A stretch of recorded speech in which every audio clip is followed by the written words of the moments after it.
L'eau douce est sans doute la ressource la plus précieuse de la planète. Elle est indispensable à la vie sur Terre.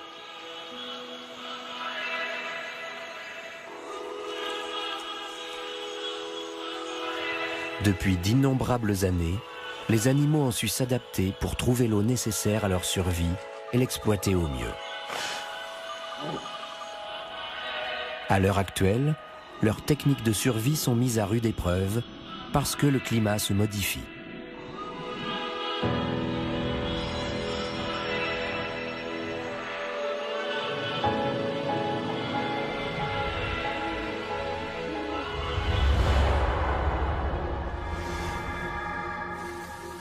L'eau douce est essentielle à la vie, mais elle est rare. Elle ne constitue que 3% de l'eau présente sur la Terre. Et la plus grande partie est gelée ou profondément enfouie sous l'écorce terrestre.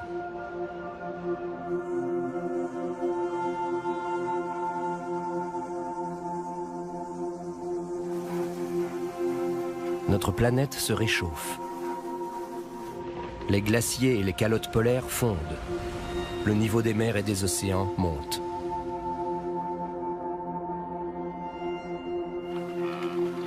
Les sécheresses sont de plus en plus fréquentes, obligeant les animaux à réagir.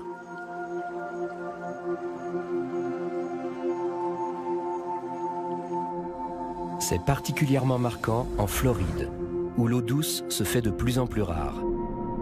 Dans les Andes, où le lièvre des pampas est menacé par le recul des glaciers. Et au Kenya, où les hippopotames sont particulièrement sensibles à la chaleur. Novembre. Au Kenya, c'est la petite saison des pluies. Dans un pays où sévit une sécheresse récurrente, les rivières jouent un rôle fondamental. Les hippopotames passent la journée dans l'eau, en groupe, pour se protéger du soleil brûlant. Ils sont parfaitement adaptés à la vie aquatique. Les petits apprennent à nager avant même de savoir marcher.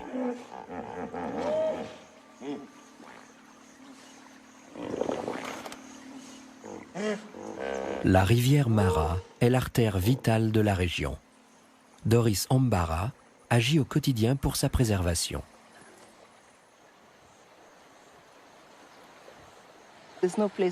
C'est un lieu extraordinaire. Cette rivière qui coule paisiblement et qui fait vivre toute une faune.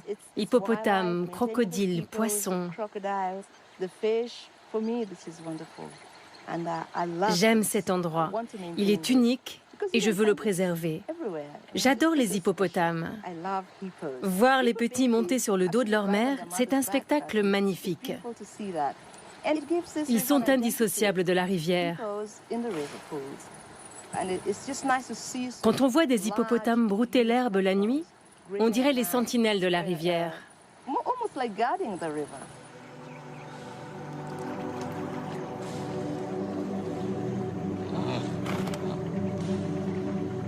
Les animaux sont totalement tributaires du cours d'eau. Leur nom grec, hippopotamus, signifie cheval du fleuve. Ils n'ont pas de glandes sudoripares pour réguler leur température corporelle. Leur peau fine se dessèche vite. Tant que le soleil tape, ils restent immergés. Et dans les eaux plus profondes, leur corps massif est comme en apesanteur.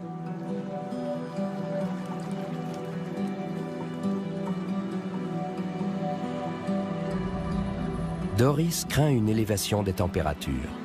Certains scientifiques avancent qu'elle pourrait augmenter de 4 degrés d'ici 100 ans. Ce réchauffement entraînerait une évaporation plus importante et les sécheresses pourraient se multiplier.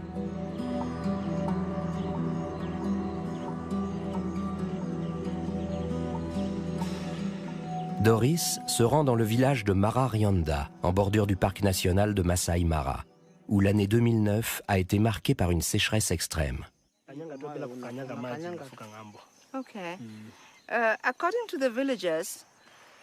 D'après les villageois, normalement, on n'a pas pied à cet endroit. Mais maintenant, on peut traverser à pied et l'eau arrive juste au-dessus de la cheville. C'est dire s'il fait très très sec. Lorsque le niveau d'eau baisse, leur peau se dessèche. Ils attrapent des coups de soleil et leur température corporelle s'accroît de façon alarmante. Aujourd'hui, 10 hippopotames fréquentent ce point d'eau. Il y a quelques années, ils étaient près d'une trentaine. Les villageois racontent que les hippopotames étaient trop faibles pour remonter sur les berges. Ils remontaient sans cesse dans la rivière et ils ont fini par mourir. D'autres sont simplement restés couchés ici. Seuls quelques-uns ont réussi à atteindre l'herbe. En plus, leurs cadavres ont pollué l'eau de la rivière que les villageois utilisent comme eau potable. La sécheresse, c'est la mort de la faune sauvage, du bétail et des hommes.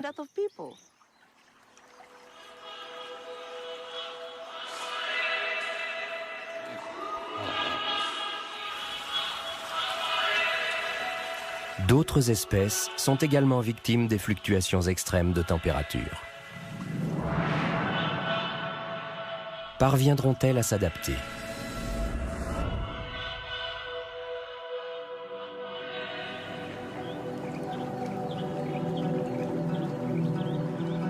De mai à novembre, c'est la saison des pluies en Floride.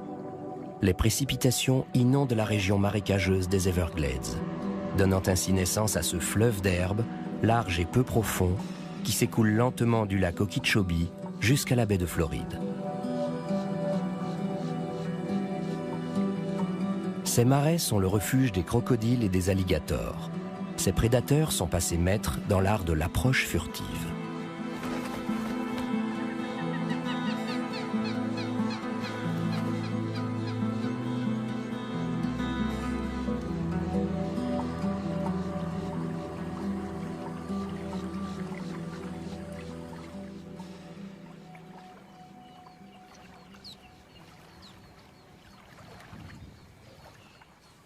Tu es prête? Prête.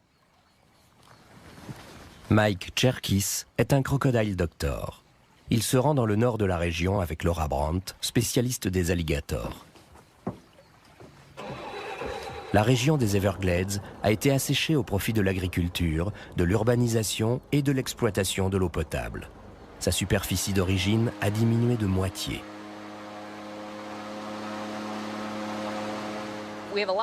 Il y a beaucoup plus d'alligators que de crocodiles. Il y a des millions d'alligators en Floride alors que des crocodiles. Les crocodiles, ça représente 1500 à 2000 individus.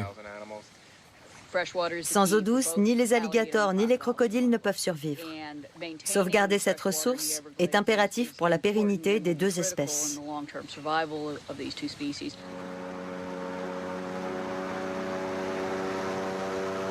Les alligators sont au sommet de la chaîne alimentaire. Mike et Laura peuvent déduire, d'après leur état de santé, la qualité et la quantité d'eau présente dans les Everglades. Les animaux sont une sorte de baromètre de l'écosystème. Encore faut-il les attraper.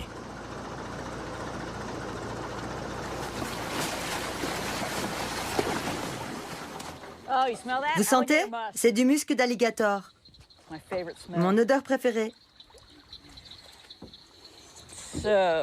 Voyons voir celui-ci.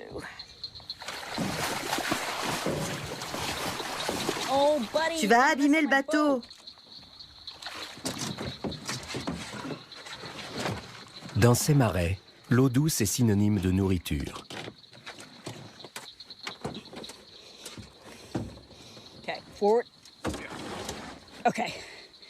Pour les alligators, la maigreur est le premier signe d'alerte.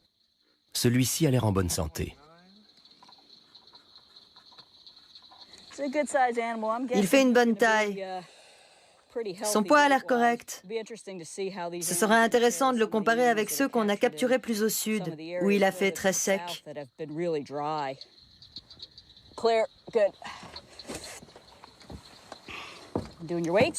Mike et Laura marquent l'alligator avant de le relâcher.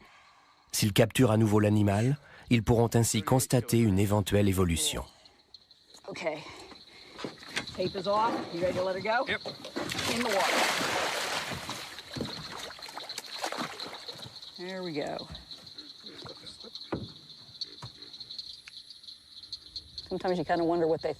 Parfois, on se demande ce qu'ils pensent de tout ça. Il faudrait leur expliquer que c'est pour leur bien, que c'est pour pouvoir leur offrir le milieu idéal dont ils ont besoin.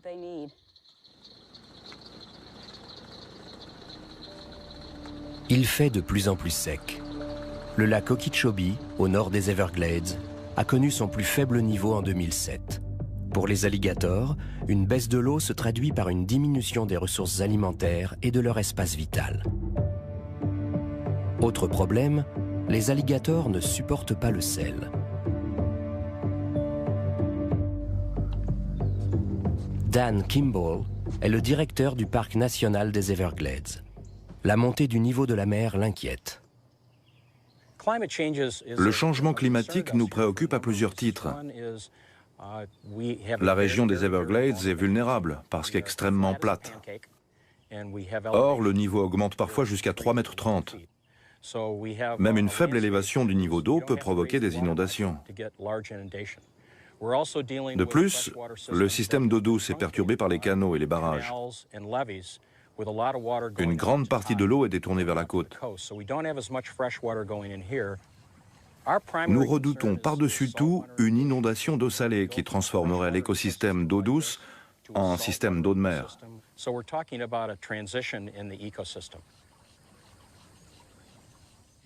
Autrefois, le fleuve d'eau douce des Everglades refoulait en partie l'eau de mer venue du sud. Mais les villes et les exploitations agricoles prélèvent aujourd'hui un important volume d'eau et le changement climatique accentue le phénomène. D'ici la fin du XXIe siècle, le niveau de la mer pourrait augmenter de 18 à 58 cm dans le monde entier. Pour les Everglades, ce serait fatal.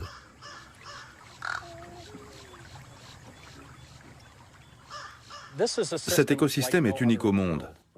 Les Everglades sont inscrites au patrimoine mondial.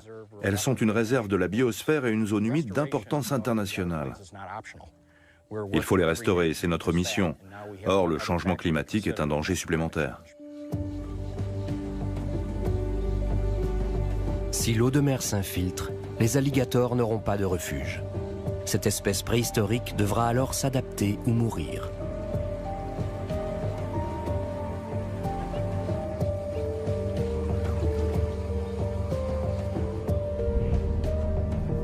À quelques 13 000 km à l'est de la Floride, d'autres périls se profilent qui ne sont pas dus à l'élévation du niveau de la mer.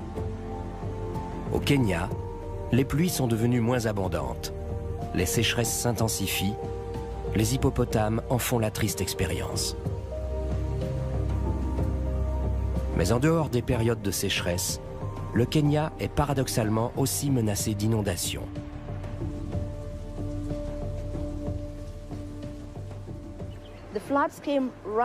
Les berges ont été inondées et un lac s'est formé dans ce fossé. L'eau coulait à torrents.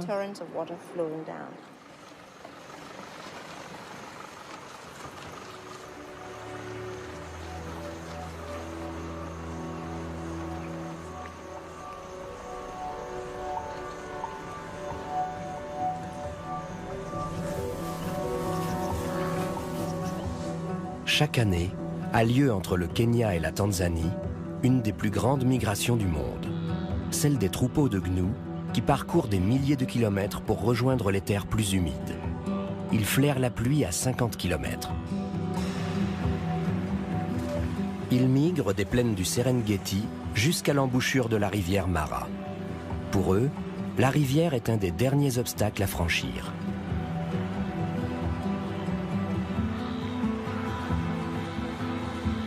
Année après année, leur migration devient une épopée de plus en plus périlleuse, car les changements climatiques dérèglent les cycles naturels.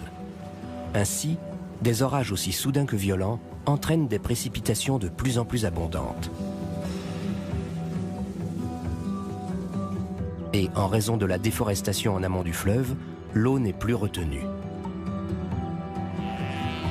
Conséquence, les gnous risquent leur vie en franchissant les eaux torrentielles de la rivière.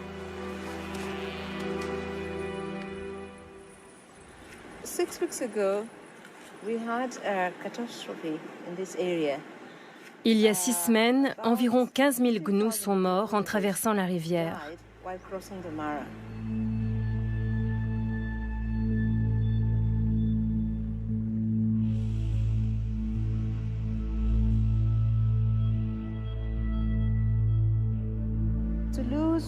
Ce nombre de morts a quelque chose d'effrayant.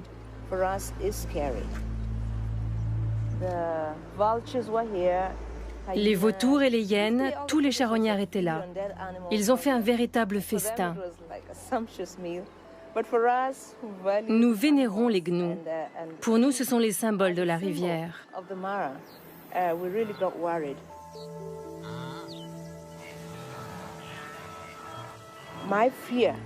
On est inquiet. Si les animaux meurent à ce rythme-là, qu'adviendra-t-il de la migration et du reste de la faune sauvage qui décline déjà dans la région?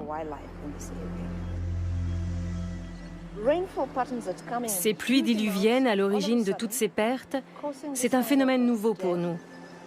Il faut absolument s'attaquer au problème du changement climatique.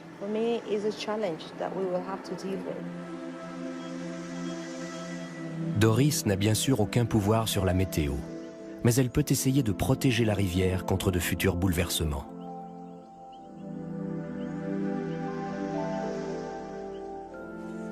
Pour cela, elle a rallié à sa cause le club de foot de Massam Guru.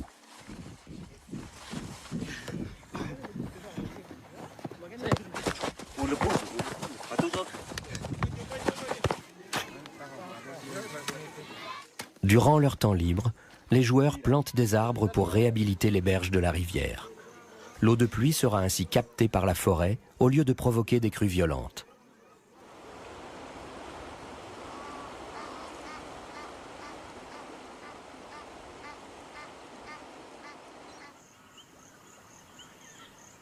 Grâce aux arbres, il sera aussi possible de stocker davantage d'eau en prévision de la sécheresse, ce qui est une très bonne chose pour les hippopotames.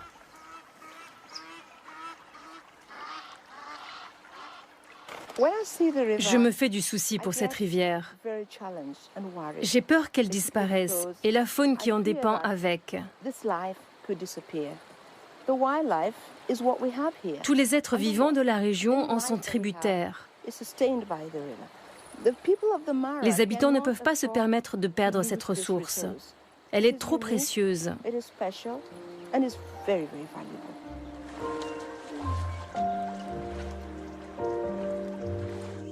L'eau est essentielle à la vie.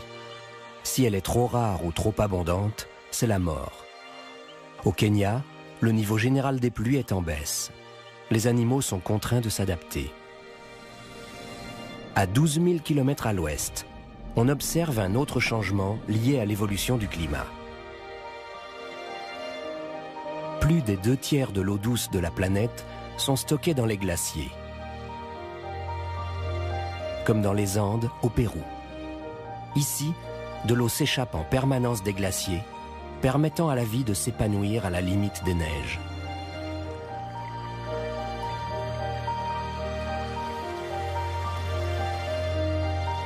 Une espèce animale couvre ses besoins en eau grâce à ce système.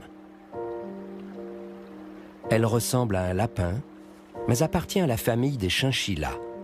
C'est la viscache des montagnes, ou lièvre des pampas, qui se nourrit d'herbes, de mousse et de lichen. Les viscaches sont les proies favorites du très rare chat des Andes. Ce dernier est un animal farouche, rarement observé, dont on sait peu de choses. Il n'en existe que quelques photos, et encore, elles sont floues. Dina Farfan a grandi dans ces montagnes.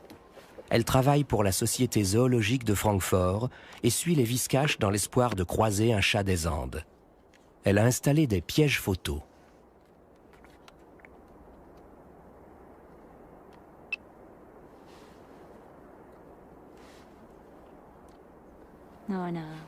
Rien. Une viscache et quelques oiseaux.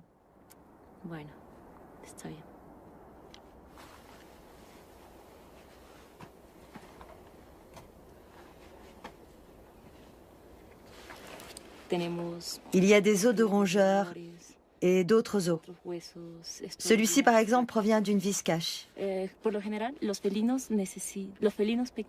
En général, les chats cherchent un endroit abrité pour dévorer leur proie. Le chat des Andes est la plus petite espèce de félin. Il est plus petit que le puma, par exemple. Il affectionne ce genre d'endroit, inaccessible à ses rivaux et à ses prédateurs. Il mange et il s'en va. Parfois, il marque son territoire avec ses excréments. Le chat des Andes a une prédilection pour les viscaches, lesquels ont un faible pour les herbes de montagne. Cette chaîne alimentaire existe grâce à l'eau des glaciers. Sous l'effet du réchauffement climatique, les glaciers du Pérou fondent à une vitesse fulgurante. Lorsque ce réservoir de glace aura disparu, ce sera définitif. Plus d'eau, plus de viscaches. Plus de viscaches, plus de chats des Andes. Lonnie Thompson, du Centre de recherche polaire Byrd, est spécialiste des glaciers. La glace a emprisonné des bulles d'air. Ces carottes prélevées dans le monde entier nous dévoilent la composition de notre atmosphère au travers des âges, notamment sa teneur en CO2, en méthane et en oxyde nitreux, des gaz à effet de serre qui existaient bien avant l'activité humaine. Depuis des dizaines d'années, Lonnie et son équipe étudient le plus grand glacier tropical du monde, celui de Quelcaya au Pérou. Il recule à une vitesse foudroyante. La première photo a été prise en 1963. Les 15 premières années, le front du glacier a reculé d'environ 6 mètres par an. Ces 15 dernières, de plus de 60 mètres, soit 10 fois plus.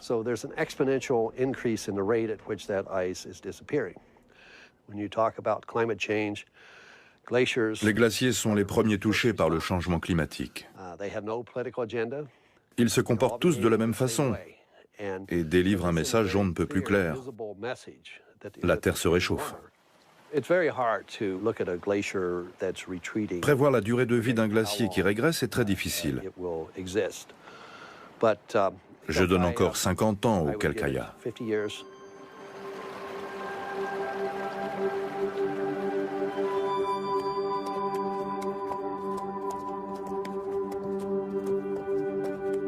Le glacier de Quelcaya n'est pas très éloigné du territoire des chats des Andes.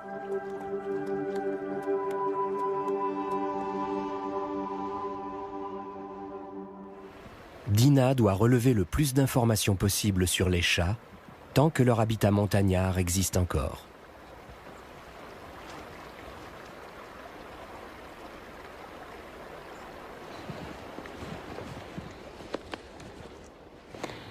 Vous voyez là-bas, il y a quelques viscaches. Ce sont les proies principales du chat des Andes. Elles sont magnifiques.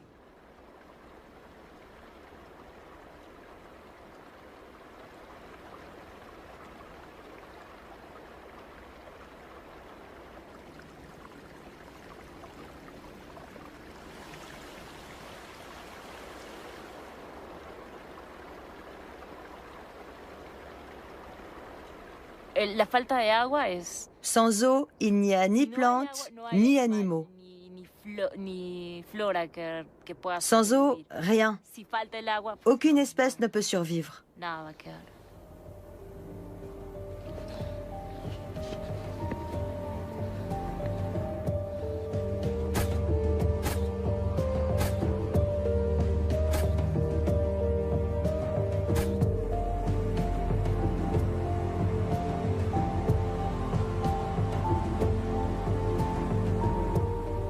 À cette altitude, la vie s'articule autour de l'eau des glaciers. Les hommes font paître leurs alpagas dans l'herbe tendre. L'eau de fonte des glaciers contribue même à approvisionner les 8 millions d'habitants de Lima, la capitale péruvienne.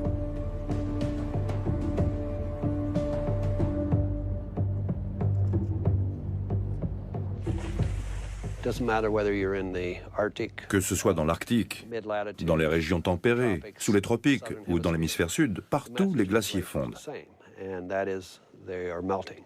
95% des glaciers de l'Himalaya reculent. Ce glacier de Patagonie descendait jusqu'ici en 1896. En 2001, il avait disparu. Aux États-Unis, quand le parc national des glaciers a été créé en 1910, Il en comptait plus d'une centaine. Aujourd'hui, il n'en reste que 26. Et d'ici moins de 30 ans, ils auront tous disparu. Même chose pour le Kilimandjaro. Les habitants voient chaque année la neige fondre un peu plus. Le changement climatique, ils en sont témoins chaque jour, pas besoin de les en convaincre. Les humains sont comme ça. Il faut qu'ils voient les choses de leurs propres yeux pour y croire.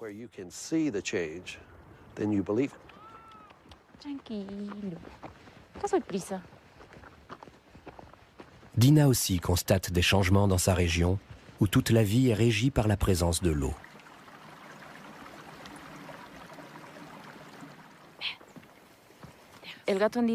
Le chat des Andes est l'espèce la plus menacée de la région.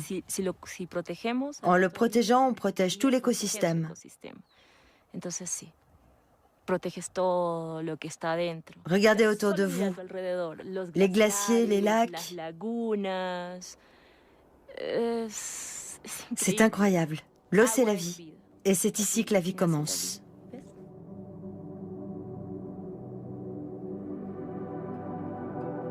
Or, ce que l'on constate dans les Andes se remarque ailleurs avec d'autres conséquences. En Floride, l'eau douce provient non pas des glaciers, mais de la pluie. Les Everglades sont un réservoir d'eau naturelle qui approvisionne 5 millions d'êtres humains et encore plus d'animaux. Mais cette immense zone est menacée d'assèchement.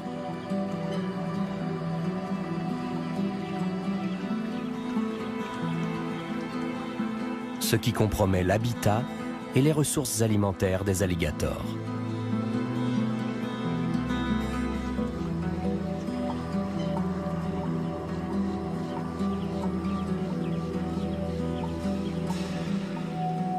Les crocodiles sont mieux lotis, car ils tolèrent une certaine dose de sel.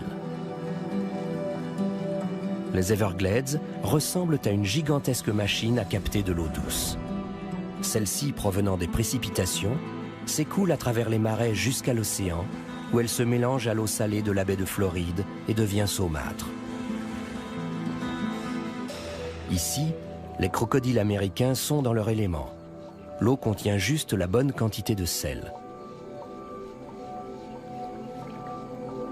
Toute la journée, les crocodiles se dorent au soleil. Ils se tiennent tellement immobiles qu'on remarque à peine leur présence. Et au crépuscule, ils partent chasser dans la mangrove.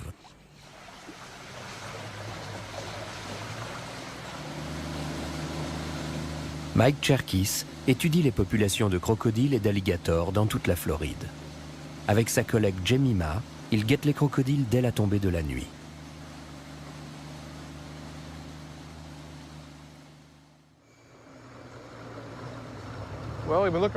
Ça fait un moment qu'on éclaire la berge pour surprendre des crocodiles. Comme ils sont beaucoup moins nombreux que les alligators, ils sont plus durs à trouver. Certaines nuits, on n'en voit aucun. Ou alors, on en repère 3 ou 4, et la nuit suivante, au même endroit, plus rien. Mais on garde espoir.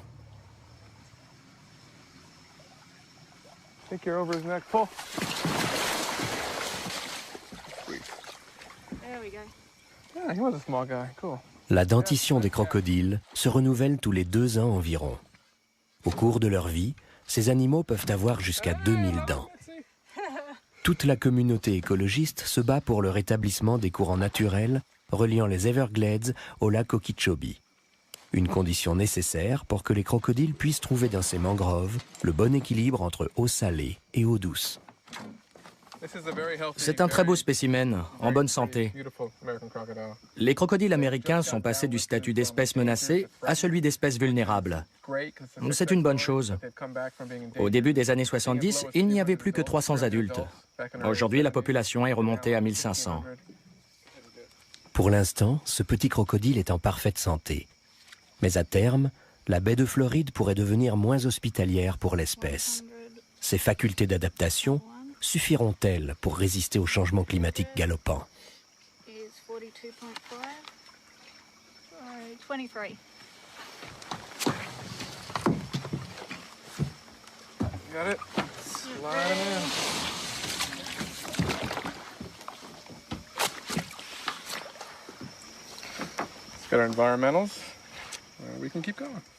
La teneur moyenne en sel de l'eau de mer est de 3,5%.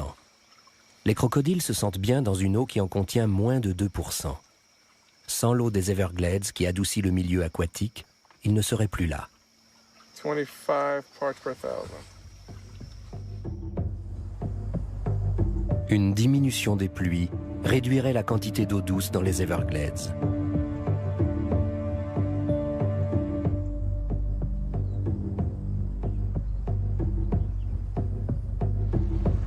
La salinité de la baie pourrait alors se modifier, aux dépens des crocodiles et surtout de leurs petits.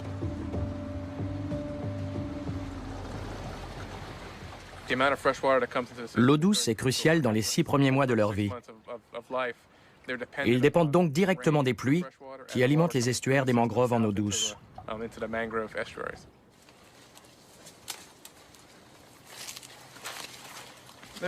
Derrière la mangrove, il y a un joli nid sur un monticule.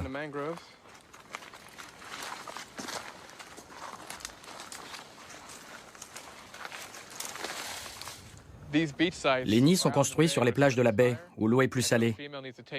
Les femelles doivent donc transporter les bébés dans une nurserie d'eau douce à plusieurs kilomètres de distance. Si les petits restent dans une eau à forte salinité, ils ne survivent pas.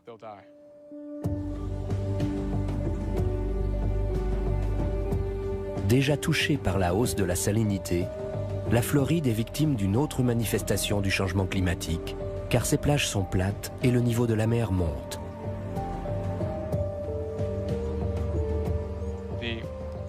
Si cette tendance se poursuit, les crocodiles ne pourront plus faire leur nid à certains endroits. Ils ont besoin de berges et de canaux. Ils ne peuvent pas aller dans le sud, qui est très urbanisé, car ils seraient en conflit avec les humains pour le territoire.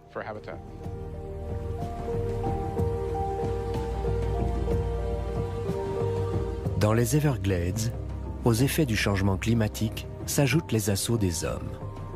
Les crocodiles et les alligators vivent ici depuis des millions d'années. Ils ont survécu aux dinosaures. La lutte pour la survie n'a plus de secret pour eux.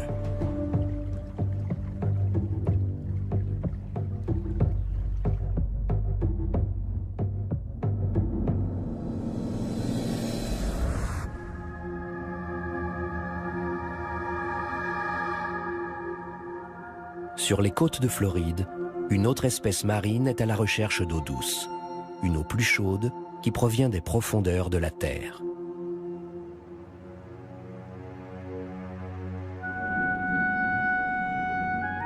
Les lamantins, parfois surnommés vaches de mer, sont une espèce extrêmement menacée. Il ne reste plus que quelques milliers d'individus.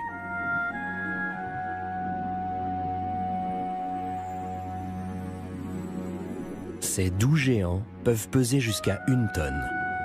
Leur plus proche parent parmi les mammifères terrestres est l'éléphant. Les lamantins aiment les eaux chaudes. Ils vivent principalement dans des mers et des zones de mangroves peu profondes près de l'équateur.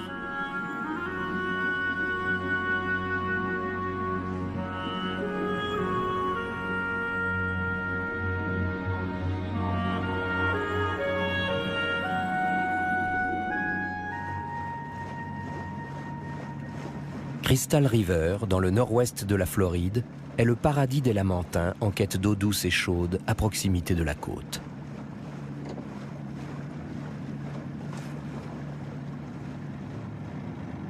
Bob Bondi est géologue, mais il connaît bien ces animaux.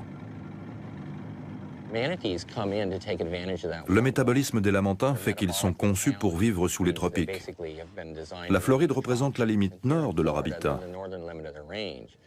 Pour supporter nos hivers relativement froids, ils viennent les passer ici, dans ces eaux chaudes.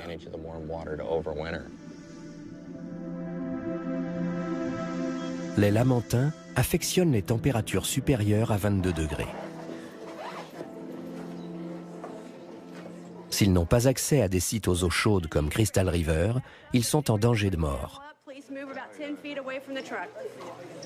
Contrairement aux baleines et aux dauphins, les lamantins n'ont pas de couche de graisse.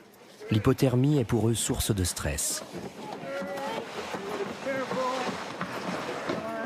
Muddy a été récupéré alors qu'il était bébé. Il avait perdu sa mère et souffrait d'hypothermie. Désormais remis sur pied, il peut retrouver sa liberté. 16.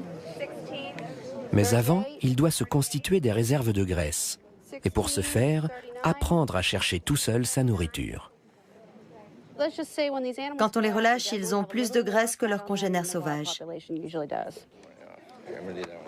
Crystal River est l'endroit idéal pour rendre Muddy à la liberté, en raison de ses eaux chaudes, mais aussi de ses eaux douces.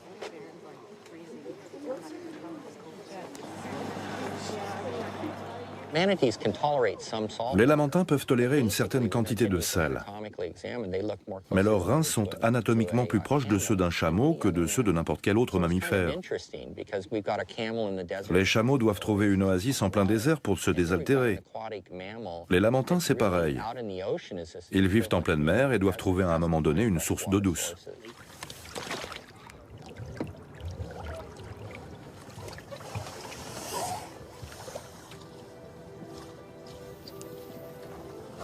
Ma mission d'aujourd'hui, trouver un lamantin. À tout à l'heure. Les recherches de Bob ont établi que les lamantins peuvent parcourir plus de 800 km pour trouver leur nourriture. Mais ils reviennent toujours sur leur lieu d'hivernage préféré, dans les eaux chaudes. Crystal River n'est qu'un de leurs territoires.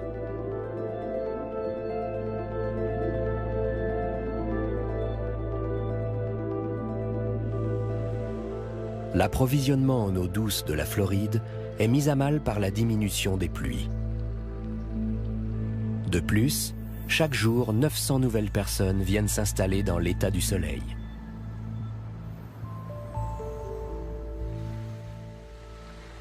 Et avec la montée du niveau de la mer, l'eau salée va se diluer dans l'eau douce.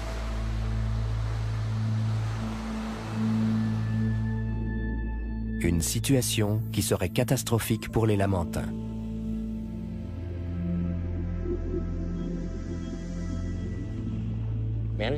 Les lamantins ne sont pas équipés pour vivre exclusivement en mer. Ils ont besoin d'eau douce. Ils ont besoin de ces sources d'eau chaude non seulement comme lieu d'hivernage, mais aussi pour s'hydrater toute l'année. Les recherches montrent que la nappe d'eau se tarit. Si elle venait à s'assécher totalement, où iraient les lamantins? On s'accroche à des fétus de paille. On tente de sauver cette petite oasis si appréciée des lamantins, en espérant qu'ils ne disparaîtront pas.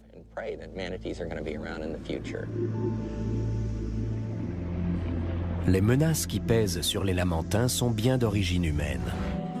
Le changement climatique n'est qu'une complication supplémentaire. Leur population a augmenté ces dernières décennies. Cette espèce menacée se porte beaucoup mieux. Ma seule crainte, c'est que les facteurs responsables de cette bonne situation changent totalement dans les 20 ou 30 prochaines années.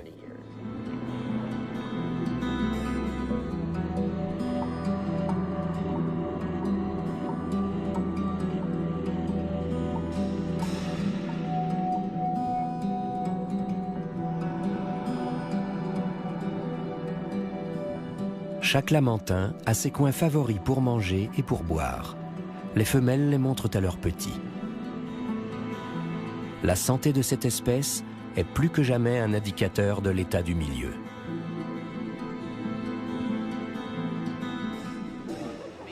Muddy a été sauvé bébé, alors qu'il était victime d'hypothermie.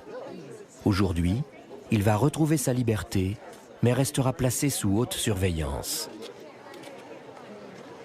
en espérant qu'il vive longtemps. L'âge moyen de l'espèce étant proche de 60 ans. 1, 2, 3.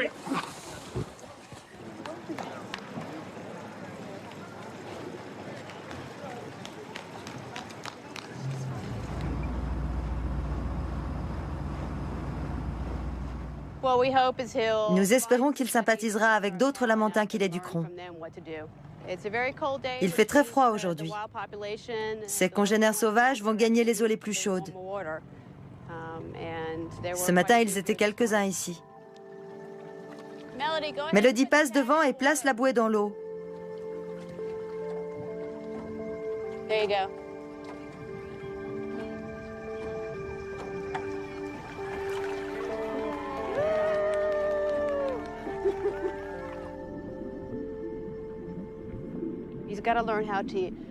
Il devra apprendre à trouver de la nourriture et de l'eau douce, apprendre à éviter les bateaux, à se socialiser avec ses congénères et à migrer dans des eaux plus chaudes l'hiver prochain. C'est pourquoi nous le relâchons ici, pour qu'il s'imprègne du lieu.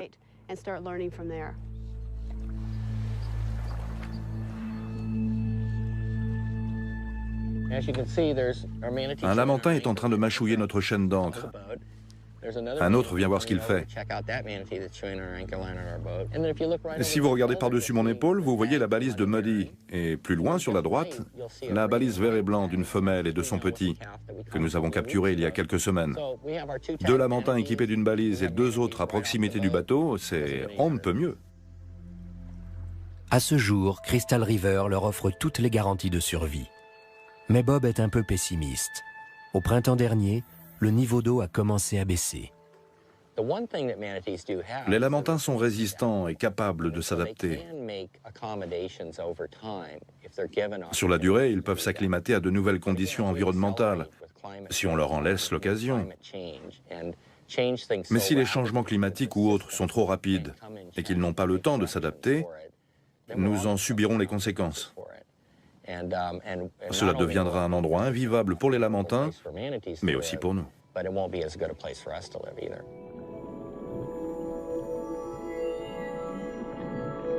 Partout dans le monde, la faune voit ses conditions de vie se fragiliser. Pour les lamantins de Floride, comme pour les hippopotames du Kenya, l'accès à l'eau douce est de plus en plus difficile.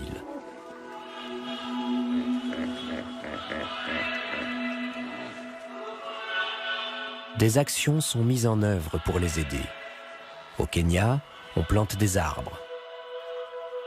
Dans les Everglades, les animaux et leur milieu font l'objet d'un suivi régulier. Mais est-ce suffisant?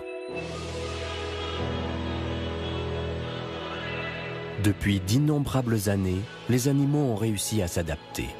Le changement climatique du XXIe siècle ne doit pas signer leur arrêt de mort.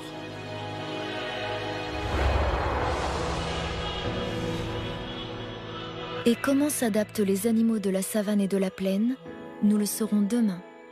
D'ici là, toujours conscients des beautés fragiles de notre planète, allons nous perdre dans la luxuriante Amazonie. Et pour compléter l'expédition, découvrez notre webdoc sur arte.tv/Amazonie.